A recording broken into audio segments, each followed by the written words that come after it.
Hi guys, ಎಲ್ಲರಿಗೂ ಸ್ವಾಗತ. ಇವತ್ತು ನಾನು ಚಿಕನ್ ಬಿರಿಯಾನಿ ಮಾಡೋಕೆ ಹೊರಟಿದ್ದೀನಿ. ಸೊ ಚಿಕನ್ ಬಿರಿಯಾನಿ ಮಾಡೋಕ್ಕೆ ಏನೇನು ಐಟಮ್ಸ್ ಬೇಕು ಅಂತ ಇಲ್ಲಿ ಕಾಣಿಸ್ತಾ ಇರ್ಬೋದು ನಿಮಗೆ.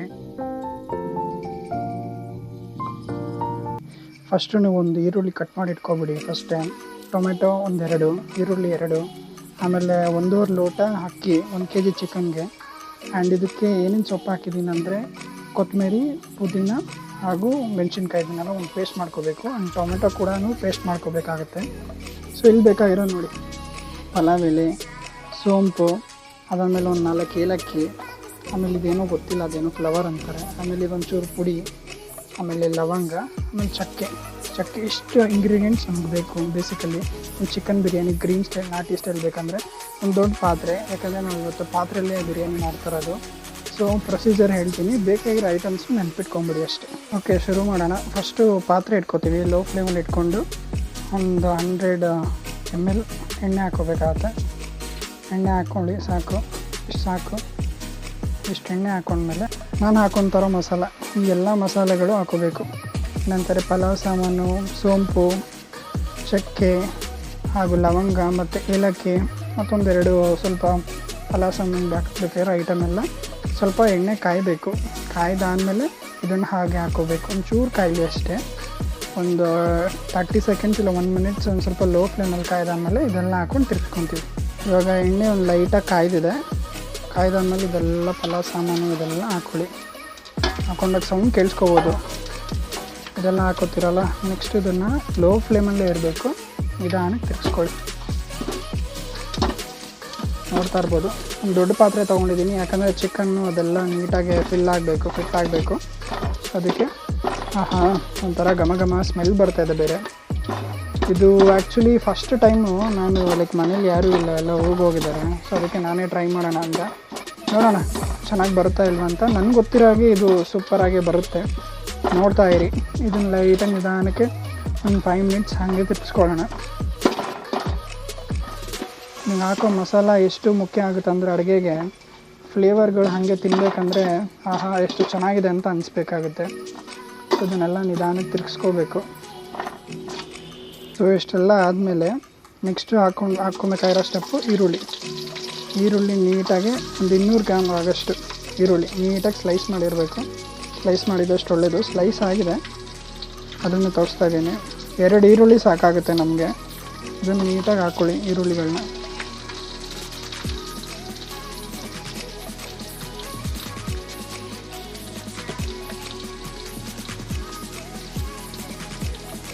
ಈರುಳ್ಳಿ ಎಂತಕ್ಕಂದರೆ ಎಲ್ಲ ಅಡುಗೆಗೂ ನಾವು ಈರುಳ್ಳಿ ಯೂಸ್ ಮಾಡ್ತೀವಿ. ಈರುಳ್ಳಿ ಏನೇ ನಾವು ಅಡುಗೆ ಮಾಡಿದ್ರು ಒಂಥರ ಡಿಫ್ರೆಂಟ್ ಟೇಸ್ಟ್ ಕೊಡುತ್ತೆ, ಅಂದರೆ ಚೆನ್ನಾಗಿರುತ್ತೆ. ನೀವು ಎಲ್ಲದಕ್ಕೂ ಈರುಳ್ಳಿ ಬಳಸೋದು ತುಂಬ ಒಳ್ಳೆಯದು. ನೀಟಾಗಿ ನೋಡಿ ಎಲ್ಲನೂ ಹಾಕ್ಕೋಬೇಕು ಈರುಳ್ಳಿನ. ಆ್ಯಂಡ್ ಇದು ಬ್ರೌನಿಷ್ ಆಗೋವರೆಗೂ ತಿರ್ಸ್ಕೊತಾ ಇರಬೇಕು. ಅದೇನಂತಾರೆ, ನಿಮಗೆ ಮಸಾಲೆ ಫ್ಲೇವರ್ ಎಲ್ಲ ಹಸಿ ಸ್ಮೆಲ್ ಇರುತ್ತೆ. ಸೊ ಹಸಿ ಸ್ಮೆಲ್ ಇರೋದೆಲ್ಲ ನಿಮಗೆ ನೀಟಾಗಿ ಸ್ಮೆಲ್ ಹೋಗಿ ನಾರ್ಮಲಾಗಿ ಚೆನ್ನಾಗಿ ಬರಬೇಕು. ಸೊ ಅದಕ್ಕೋಸ್ಕರ ಇದು ಹಾಕೋತಾ ಇರೋದು. ನೀಟಾಗಿ ಬ್ರೌನಿಷ್ ಆಗೋವರೆಗೂ ಫ್ರೈ ಮಾಡಿ. ನೀಟಾಗಿ ಫ್ರೈ ಮಾಡಿದಷ್ಟು ನಿಮಗೆ ಗೊತ್ತಾಗುತ್ತೆ, ಕಲರ್ ಆಟೋಮೆಟಿಕ್ಕಾಗಿ ಬ್ರೌನಿಷ್ ತಿರುಗುತ್ತೆ. ಸ್ವಲ್ಪ ಟೈಮ್ ಬೇಕು ಅಷ್ಟೇ. ಇದು ಬ್ರೌನಿಷ್ ಆಗೋವರೆಗೂ ತಿರ್ಸ್ಕೊಳ್ಳೋಣ. ಸ್ಮೆಲ್ಲು ತುಂಬ ಚೆನ್ನಾಗಿ ಬರುತ್ತೆ. ನೀವು ಎಷ್ಟು ತಿರ್ಗಿಸ್ಕೊತಿರೋ ಅಷ್ಟು ಎಲ್ಲದಕ್ಕೂ ನೀಟಾಗಿ ಫ್ರೈ ಆಗುತ್ತೆ. ನೀವು ಇಲ್ಲ ಸುಮ್ಮನೆ ಹಾಗೆ ಬಿಟ್ಬಿಟ್ರೆ ಒಂದೊಂದು ಕಡೆ ಫ್ರೈ ಆಗಿರುತ್ತೆ, ಇನ್ನೊಂದು ಕಡೆ ಫ್ರೈ ಆಗಿರಲ್ಲ. ಸೊ ನಿಧಾನಕ್ಕೆ ನೀಟಾಗಿ ತಿರ್ಗಿಸ್ಕೊಳ್ಳಿ. ನೋಡ್ತಾ ಇರ್ಬೋದು ನೀವು, ಇವಾಗ ಇದು ಗೋಲ್ಡನ್ ಬ್ರೌನ್ ಆಗಿ ಟರ್ನ್ ಆಗ್ತಾಯಿದೆ. ಸೊ ಇನ್ನೊಂದು ಚೂರು ಬ್ರೌನ್ ಆಗಲಿ, ಆಗ ನೀಟಾಗಿ ಎಲ್ಲ ಈರುಳ್ಳಿ ಯಾವುದೇ ಹಸಿಗಿರುತ್ತೋ ಅದೆಲ್ಲ ನೀಟಾಗಿ ಬೇಯ್ಕೊಳ್ಳುತ್ತೆ. ಮಸಾಲ ಹಾಕೋದ್ರಿಂದ ಏನಂತಾರೆ, ಅಡುಗೆಗೆ ಒಂಥರ ಬೇರೆ ಥರನೇ ಟೇಸ್ಟು. ಮಸಾಲ ಇಲ್ಲ ಅಂದರೆ ಏನೋ ಒಂದು ಕಮ್ಮಿ ಅಂತ ಫೀಲ್ ಆಗುತ್ತೆ. ಈ ಗ್ಯಾಪಲ್ಲಿ ನಾವು ಏನಂತಾರೆ, ನಾವು ಹೇಳಿದ್ವಲ್ಲ ಆಗಲೇ, ಮೆಣಸಿನ್ಕಾಯಿ ಹಾಗೂ ಪುದೀನ ಹಾಗೂ ಮತ್ತು ಕೊತ್ತಂಬರಿ ಸೊಪ್ಪನ್ನ ನೀಟಾಗಿ ಗ್ರೈಂಡ್ ಮಾಡ್ಕೋಬೇಕು. ಇದೊಂದು ಸ್ವಲ್ಪ ಗೋಲ್ಡನ್ ಬ್ರೌನ್ ಆದಮೇಲೆ ನೀಟಾಗಿ ಅದನ್ನು ಹಾಕೋಬೇಕಾಗುತ್ತೆ ನಾವು. ಓಕೆ, ಇದು ಸ್ವಲ್ಪ ಗೋಲ್ಡನ್ ಬ್ರೌನ್ ಆಗಿದೆ. ನಾವು ಆಗಲೇ ಹೇಳಿದ್ವಲ್ಲ ಮಸಾಲೆ, ಅದನ್ನು ಪೇಸ್ಟ್ ಮಾಡ್ಕೋಬೇಕು ಅಂತ. ಅದನ್ನು ನೀಟಾಗಿ ಹಾಕ್ಕೊತೀವಿ. ಒಂಚೂರು ಹಾಕೊಂಡ್ಮೇಲೆ ಇನ್ನೂ ಒಂದು ಸ್ವಲ್ಪ ಮಿಕ್ಕಿರುತ್ತಲ್ಲ, ಇದಕ್ಕೊಂಚೂರು ನೀರು ಹಾಕಿ ಕಲಗಿಸಿ ನೀಟಾಗಿ ಹಾಕಬೇಕು. ಆ ಮಸಾಲೆ ಹಾಕೊಂಡ್ಮೇಲೆ ಮಿಕ್ಕಿರೋದು ನೀರಿದೆಯಲ್ಲ, ನೀರನ್ನು ನೀಟಾಗಿ ಮಿಕ್ಸ್ ಮಾಡಿಕೊಂಡು ನೀರನ್ನ ಹಾಕ್ಕೊಳ್ಳಿ. ಇದಕ್ಕೆ ನಾವು ಶುಂಠಿ ಬೆಳ್ಳುಳ್ಳಿ ಪೇಸ್ಟ್ ಹಾಕ್ಕೋಬೇಕಾಗತ್ತೆ. ಮಸಾಲ ಅದೆಲ್ಲ ಹಾಕ್ಕೊಂಡ್ಮೇಲೆ ನಾವು ಪುದೀನ ಅದೆಲ್ಲ ಹಾಕ್ಕೊಂಡ್ವಿ. ಈಗ ನಾವು 2 ಸ್ಪೂನಷ್ಟು ನೋಡಿಕೊಂಡು ಶುಂಠಿ ಬೆಳ್ಳುಳ್ಳಿ ಪೇಸ್ಟ್ ಇದು ಶುಂಠಿ ಬೆಳ್ಳುಳ್ಳಿ ಪೇಸ್ಟ್ ಹಾಕೋತಾ ಇದ್ದೀವಿ. ನಾನು ಕರೆಕ್ಟಾಗಿ ಹಿಂಗೆ ಹಾಕೋತಾ ಇದ್ದೀನಿ, ಬಿಕಾಸ್ ಒಂದು ಸ್ವಲ್ಪ ಐಡಿಯಾ ಇದೆ ಇಷ್ಟು ಬರ್ಬೋದು ಅಂತ. 2 ಸ್ಪೂನ್ಗೆ ಶುಂಠಿ ಬೆಳ್ಳುಳ್ಳಿ ಪೇಸ್ಟ್ ಹಾಕ್ಕೊಂಡಷ್ಟು ಬೆಳ್ಳುಳ್ಳಿ ಅದು ಶುಂಠಿದೆಲ್ಲ ಒಳ್ಳೆ ಫ್ಲೇವರ್ ಗೊತ್ತಾಗುತ್ತೆ. ಓಕೆ, 2 ಟೀ ಸ್ಪೂನಷ್ಟು ಹಾಕ್ಕೊಂಡಿದ್ದೀವಿ. ಹಾಕ್ಕೊಂಡ್ಮೇಲೆ ಶುಂಠಿ ಬೆಳ್ಳುಳ್ಳಿ ಪೇಸ್ಟೆಲ್ಲ ಸ್ವಲ್ಪ ನಿಧಾನ ತಿರ್ಗಿಸ್ಕೊಳ್ಳೋಣ. ಇದಾದಮೇಲೆ ನಾವು ಟೊಮೆಟೊ ಪೇಸ್ಟ್ ಹಾಕ್ಕೋಬೇಕಾಗುತ್ತೆ. ಅದಕ್ಕೂ ಮುಂಚೆ ಇದೊಂದು ಸ್ವಲ್ಪ ಈ ಥರ ತಿರ್ಗಿಸ್ಕೊಳ್ಳೋಣ. ನೋಡ್ಬೋದು ಇವಾಗಲೇ ನಿಮಗೆ ಗ್ರೀನಿಶ್ ಫ್ಲೇವರೆಲ್ಲ ಎಷ್ಟು ಚೆನ್ನಾಗಿ ಬರ್ತಾಯಿದೆ ಅಂತ.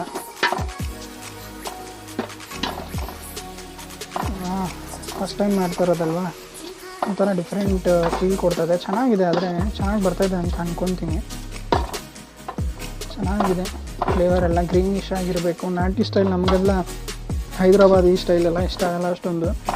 ನಮ್ಮ ಕನ್ನಡದವ್ರಿಗೆ ಗೊತ್ತಿರೋಂಗೆ ಎಲ್ಲರಿಗೂ ನಾಟಿ ಸ್ಟೈಲು, ಅದು ಗ್ರೀನ್ ಕಲರ್ ಇದ್ದರೆ ಬಿರಿಯಾನಿ ಒಂಥರ ತಿನ್ನೋಕ್ಕೆ ತುಂಬ ಚೆನ್ನಾಗಿರುತ್ತೆ. ನೀಟಾಗಿ ಇದೊಂದು ಸ್ವಲ್ಪ ಮಿಕ್ಸ್ ಆಗಲಿ. ಲೋ ಫ್ಲೇಮಲ್ಲೇ ಇದೆ ನಮ್ಮದು, ಲೋ ಫ್ಲೇಮಲ್ಲೇ ಇರಲಿ. ಸೊ ಟೊಮೆಟೊ ಗ್ರೈಂಡ್ ಮಾಡ್ಕೊಂಬರೋಣ ಬನ್ನಿ.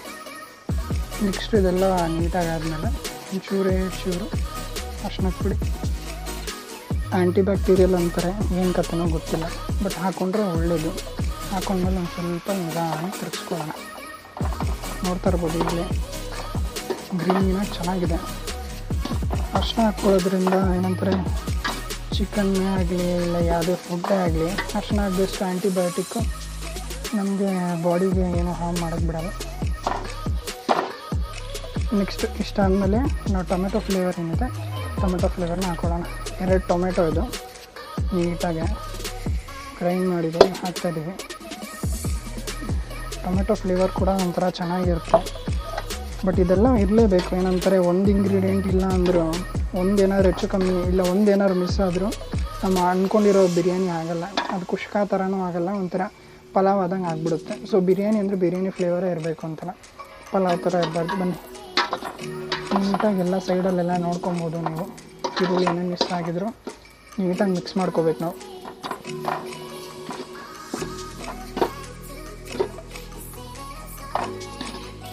ನೆಕ್ಸ್ಟು ರುಚಿಗೆ ತಕ್ಕಷ್ಟು ಉಪ್ಪು ಹಾಕ್ಕೋಬೇಕು.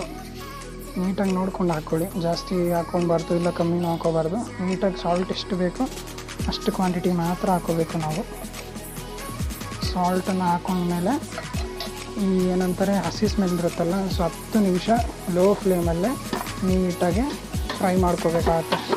ಇದು ಫುಲ್ಲು ಗ್ರೀನಿಶಾಗಿ ಟರ್ನ್ ಆಗಬೇಕು. 10 ನಿಮಿಷ ಆದಮೇಲೆ ಲೋ ಫ್ಲೇಮಲ್ಲಿ ಆದಮೇಲೆ ನೀಟಾಗಿ ಅದೇ ಗ್ರೀನಿಶಾಗಿ ಟರ್ನ್ ಆಗುತ್ತೆ. ಸೊ ನಿಧಾನಕ್ಕೆ ನೀಟಾಗಿ ಫ್ರೈ ಮಾಡ್ಕೊಳ್ಳಿ. ಓಕೆ, ಇವಾಗ ನೋಡ್ಬೋದು ಸ್ವಲ್ಪ ನೀಟಾಗಿ ಬೆಂದಿದೆ. 10 ನಿಮಿಷ ನೀಟಾಗಿ ಲೋ ಫ್ಲೇಮಲ್ಲಿ ತಿರ್ಗಿಸ್ಕೊಂಡಿದ್ದೀವಿ. ಸ್ವಲ್ಪ ಡಿಫ್ರೆಂಟ್ ಕಲರ್ ಮಸಾಲೆ ಕಲರ್ ಟರ್ನ್ ಆಗಿದೆ. ಸೊ ಇವಾಗ ಇದಕ್ಕೆ 1 ಲೋಟ ನೀರು ಹಾಕ್ಕೊಳ್ಳೋಣ. ಅಂದರೆ 2 ಲೋಟ, ನಾವು ಈಗ 1 ಲೋಟ ಅಕ್ಕಿ ಇಟ್ಕೊಂಡಿದ್ರೆ ಅದು 1:2 ಹಾಕಬೇಕಾಗುತ್ತೆ ನೀವು. ನಾನು 1.5 ಲೋಟ ಅಕ್ಕಿ ಇಟ್ಕೊಂಡಿದ್ದೀನಿ 1 kg ಚಿಕನ್ಗೆ. ಸೊ 1.5 ಲೋಟ ಅಕ್ಕಿಗೆ 3 ಲೋಟ ನೀರು ಹಾಕಬೇಕಾಗುತ್ತೆ. ನೀಟಾಗಿ ನೀರು ಹಾಕ್ಕೊಳ್ಳೋಣ. ಅದಕ್ಕೂ ಮುಂಚೆ ಒಂಚೂರು ಇದಕ್ಕೆ ಗರಂ ಮಸಾಲ ಒಂದು ಅರ್ಧ ಟೀ ಸ್ಪೂನು ಇಲ್ಲ 1 ಸ್ಪೂನ್ ಹಾಕ್ಕೊಳ್ಳಿ ಸಾಕು. ನೀಟಾಗಿ ಗರಂ ಮಸಾಲ ಹಾಕ್ಕೊಂಡಿದ್ದೀನಿ, ಅಂದಾಜು ಹಾಕ್ಕೊತಾ ಇದ್ದೀನಿ, ಬಟ್ ಕರೆಕ್ಟಾಗಿರುತ್ತೆ. ಸೊ ಇದು ಹಾಕ್ಕೊಂಡ್ಮೇಲೆ ಬನ್ನಿ 3 ಲೋಟ ನೀರು ಹಾಕೋಣ. ಸೊ ನೋಡ್ತಾ ಇರ್ಬೋದು ನೀಟಾಗಿ ನೀರು ಹಾಕ್ಕೊತೀವಿ ನಾವು. 1 ಲೋಟ, 2 ಲೋಟ, 2 ಲೋಟ ಆಯ್ತು, ಇನ್ನೊಂದು ಲೋಟ ಇದೆ. ಓಕೆ, 3 ಲೋಟ ನೀರು ಹಾಕಿದ್ದಾಯಿತು. 3 ಲೋಟ ನೀರು ಹಾಕಿದ್ಮೇಲೆ ಈಗ ನಮ್ಮ ಚಿಕನ್ ಏನು ಎತ್ತಿಟ್ಕೊಂಡು ನೆನೆಸ್ಕೊಂಡು ನೀಟಾಗಿ ತೊಳೆದು ಎಲ್ಲ ಮಾಡಿರ್ತೀವಿ, ಆ ಚಿಕನ್ನ ಹಾಕ್ಕೋಬೇಕು ಇವಾಗ ಇದಕ್ಕೆ. ಸೊ ಹೇಳ್ದಂಗೆ 1 kg ನಾವು ಚಿಕನ್ನ ಏನು ತೊಳ್ಕೊಂಡು ಇಟ್ಕೊಂಡಿದ್ವಿ ಆ ಚಿಕನ್ನ ಹಾಕೋತೀವಿ. ನೀವು 3/4 kg ಆದರೂ ಹಾಕೋಬೋದು, 1 kg ಹಾಕೋಬೋದು, ಬಟ್ ನನ್ನ ಸದ್ಯಕ್ಕೆ 1 kg ಇದೆ ಆ ಚಿಕನ್ನ ಹಾಕೋತಾ ಇದ್ದೀನಿ.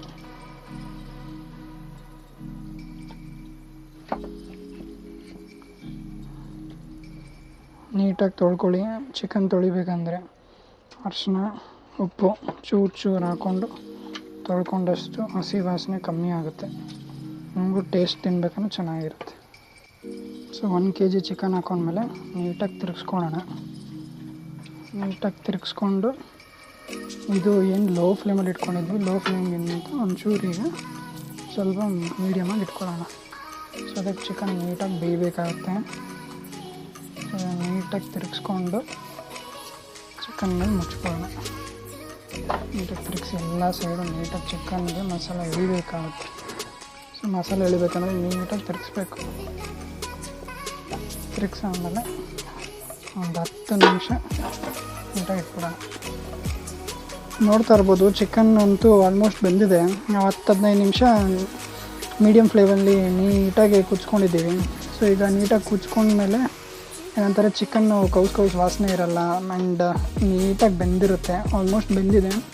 ಈಗ ನೆಕ್ಸ್ಟ್ ಪ್ರೋಸೆಸ್ ಬಂದ್ಬಿಟ್ಟು ನಾವು ರೈಸ್ ಹಾಕೋಬೇಕು ಅಂತ. ಆಗಲೇ ಹೇಳ್ದಂಗೆ ನಾನು ಸೋಕ್ಡ್ ರೈಸ್ ಅಂದರೆ ನೆನೆಸಿ ಇಟ್ಟಿದ್ದೆ ಒಂದು 10-15 ನಿಮಿಷ ಚಿಕನ್ ಪ್ರಿಪೇರ್ ಮಾಡ್ಕೊಳ್ಳೋಕೆ ಮುಂಚೆನೇ.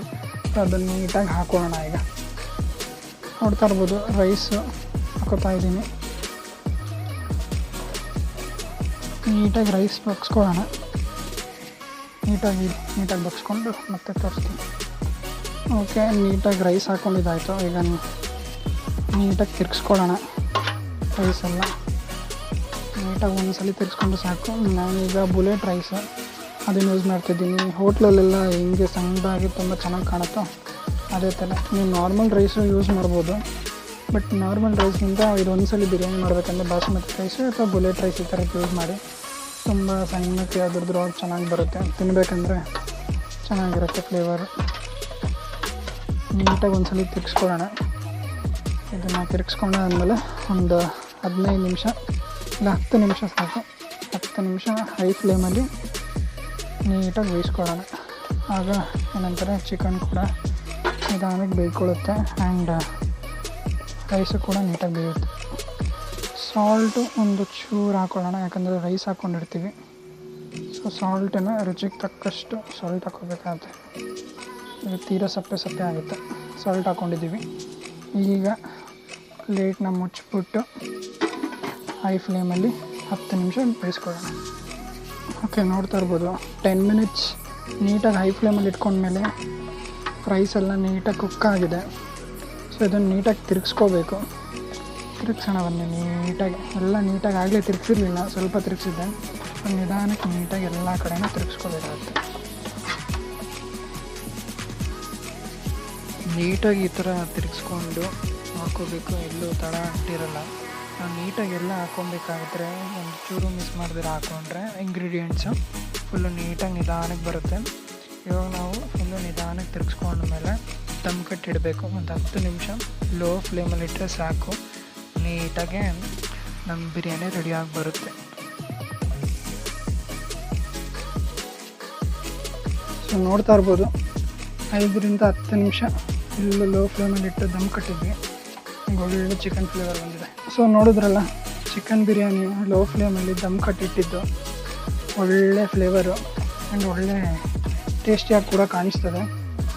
ಆ್ಯಂಡ್ ನೋಡಿರೋಂಗೆ RCB ಫ್ಯಾನ್ಸ್ ಯಾರ್ಯಾರು ಇದ್ದೀರೋ ವಿರಾಟ್ಗೆ ನೆಕ್ಸ್ಟ್ ಮ್ಯಾಚ್ ಏನಿದೆ ಟ್ರಿಬ್ಯೂಟ್ ಕೊಡೋಣ. ಸೊ RCBಗೋಸ್ಕರ ಆ್ಯಂಡ್ ವಿರಾಟ್ಗೋಸ್ಕರ ಒಂದು ಚಿಕನ್ ಬಿರಿಯಾನಿ ರೆಡಿ ಆಗಿದೆ.